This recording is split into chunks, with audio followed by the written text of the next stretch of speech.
line up and they take your good deeds until you have nothing left. Can you imagine Laylatul Qadr is better than 1,000 months? 1,000 months. And let's say that a person caught Laylatul Qadr for 50 years. 50,000 months of good deeds gone. Why?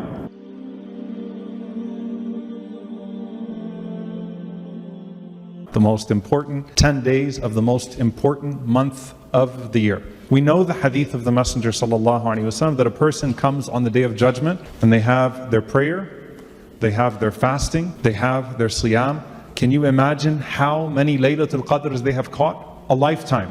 A lifetime of seemingly doing the good deeds. But different narrations of the hadith, those things are in different order. But the point is, despite all of that, you cursed this person, you backbited this person, you slandered this person, you hit this person, you denigrated this person.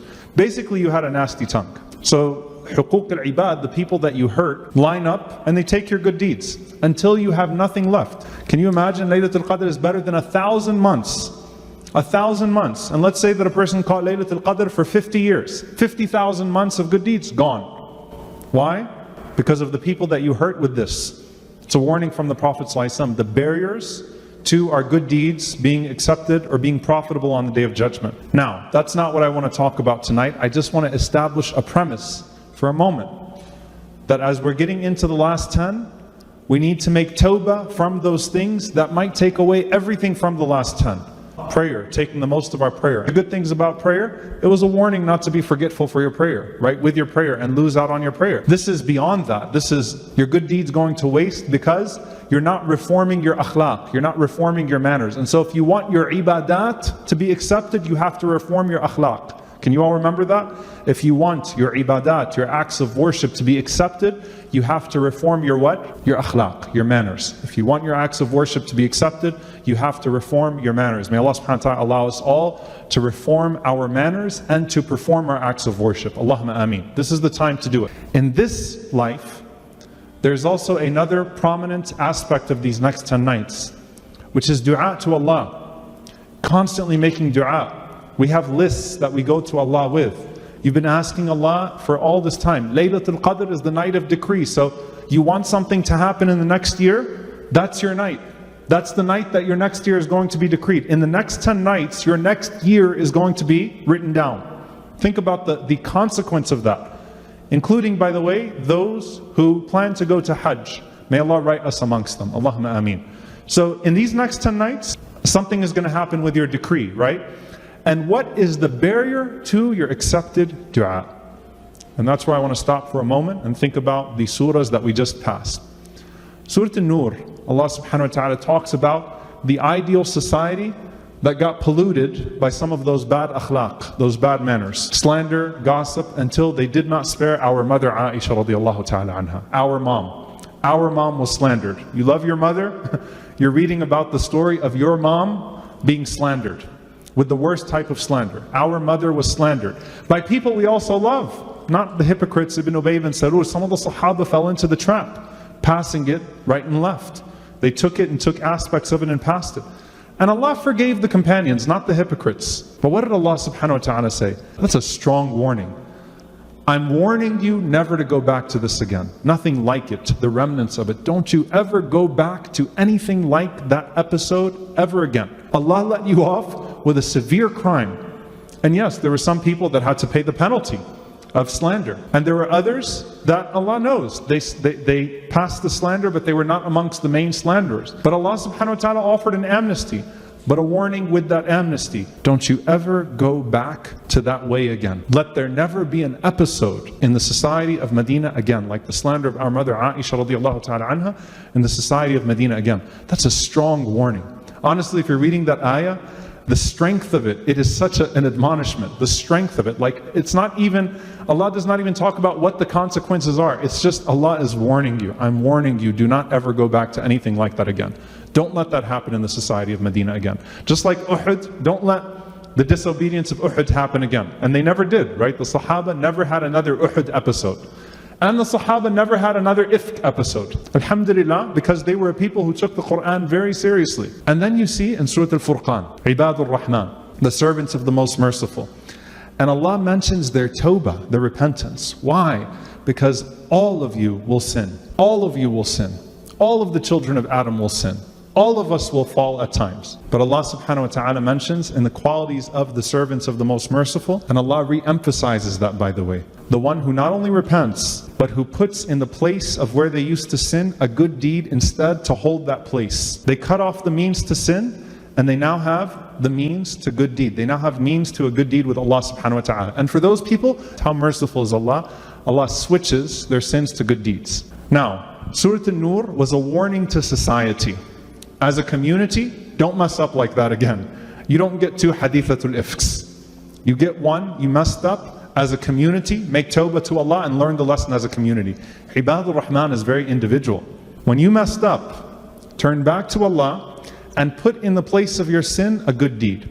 Why do I want to build on this, inshallah ta'ala, tonight? Because just like there are barriers to our good deeds having any weight on the Day of Judgment, the barriers to our dua having any weight in this life is our insistence on sin. So the insistence on poor akhlaq make our ibadat meaningless. The insistence on sin render our du'as void. How do we know? The hadith of the Prophet ﷺ. Oh my Lord, oh my Lord, oh my Lord. But look at your dress, look at your food, look at your sustenance. You're insisting on haram, and then you're insisting on Allah subhanahu wa ta'ala to answer your du'as. How does that work? Yes, Allah answers du'as. But what kind of effort are you putting in? You're insisting on your ways, and then you're insisting Allah answer your supplications. It doesn't work that way with Allah subhanahu wa ta'ala. And on what basis are you going to be responded to? You're not willing to reform your ways, but you want Allah subhanahu wa ta'ala to answer every one of your supplications. Why? Because I read the dua. I said, Allahumma innaka afuwwun tuhibbul afwa fa'fu anni. I prayed the entire night. I caught tarawih. But my du'as, look, for myself and for you, Ramadan resolutions means difficult sacrifices. And what I want to really advise myself and all of you, and wallahi it comes from a sincere place, I hope, for myself and for you. Remove the means that are causing you to constantly fall in the sins over and over and over again. You know, for some people, that means scrub your social media. If you're not going to do it in Ramadan, then when are you going to do it? You need to delete your social media. For some people, that means I need to exit certain WhatsApp groups, or I need to delete WhatsApp altogether. For some people, that means I need to delete certain contacts. Honestly, there are certain friends in my life that just provide a constant avenue to sin for me. For some people, that means I really need to consider at this point, if I'm in a haram business or I have a haram level of earning, I'm going to cut it off now. For some people, that means reforming your dress. For some people, that means reforming your food. For some people, that means reforming your sustenance. But every one of us has to look deep.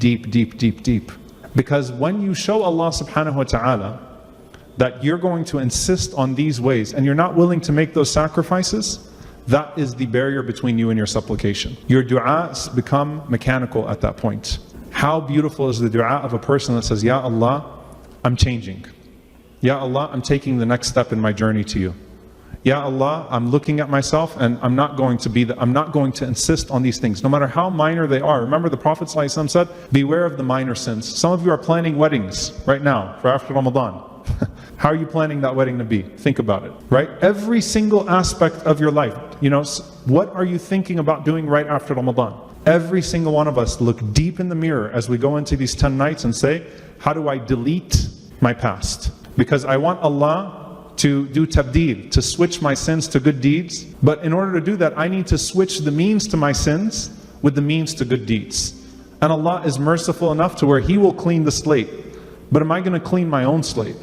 Am I going to turn my own page? I trust Allah Ar-Rahman, the most merciful, to clean the slate if I sincerely turn back to Him. But will I fill it with good? And so while we're talking about Ramadan resolutions, we're less than 2 weeks left in Ramadan. If you weren't going to make the change in these next 2 weeks, if you're not going to do it in Ramadan, when are you going to do it? If you're not going to reform your earnings and the things that the Prophet ﷺ said are barriers to dua, when are you going to do it? And if you start thinking about, well, but that would mean I have to change this and I have to change that. You know how the shaitaan will end with this. You know, the Prophet ﷺ said when you're about to give charity, the shayateen open their mouths and they tell you what? Poverty, vacation, trip, this, that. They hold you back from your charity. That's with every good deed. You're about to turn the page with Allah subhanahu wa ta'ala. But what about your friends? But wait a minute, what about this? What about that? What about your social gatherings? What about your family? What about these people? What about those people? What about this factor? Wait a minute, but if you get this out of your life, oh, but wait a minute, maybe you'll need to communicate with that person again. The excuses. Shaitan just wants to make sure the means are still there. He's going to come out of his chains with a vengeance after Ramadan. We all know how we feel on the day of Eid. He will come out of his chains with a vengeance. He just wants you to maintain the pieces in place, the means, so that you go back to those things. Al-muhasabah. Let's hold ourselves accountable and let's make some difficult sacrifices. And that's how you get your du'as answered. Just like we don't know how the sins affect our lives. They make our lives devoid of barakah. They bring in our lives ibtila. They bring in our lives trials and tribulations that we don't even trace back. The same thing, dear brothers and sisters, with our du'as. اللهم نقنا من الذنوب والخطايا التي تكبس الدعاء ونقنا من الذنوب والخطايا التي تنزل البلاء. We ask Allah subhanahu wa ta'ala to purify us from the sins and from the shortcomings that cause our du'as to not be answered. And we ask Allah subhanahu wa ta'ala to purify us from the sins and the shortcomings that cause tribulations to descend upon us. And we ask Allah subhanahu wa ta'ala to purify us from the bad characteristics and manners that cause our acts of worship to not be answered, to not be accepted. We ask Allah subhanahu wa ta'ala to fill our hearts, to fill our eyes, to fill our minds, to fill our limbs with that which is pleasing to Him, and to purify us from all that is displeasing to Him. We ask Allah subhanahu wa ta'ala to allow this Ramadan to be a moment of a turned page with Him. And we ask Allah subhanahu wa ta'ala that for anyone we have harmed, that Allah subhanahu wa ta'ala allow us to be forgiven by them as well. We ask Allah subhanahu wa ta'ala to correct our affairs in regards to the hereafter and correct our affairs in regards to the dunya. And we ask Allah subhanahu wa ta'ala to make us amongst those who catch Laylatul Qadr and who do not have Laylatul Qadr invalidated on the Day of Judgment. Oh Allah, accept it from us, allow us to catch it, and allow us to see it on the Day of Judgment, and do not let it be amongst those Laylatul Qadrs that are invalidated. Allahumma ameen. Assalamu alaikum, brothers and sisters. Hope this video was helpful for you. This may help others too, so please consider sharing, and we will bring more videos in the future, inshallah. So consider subscribing and you won't miss any. Jazakallahu khairan.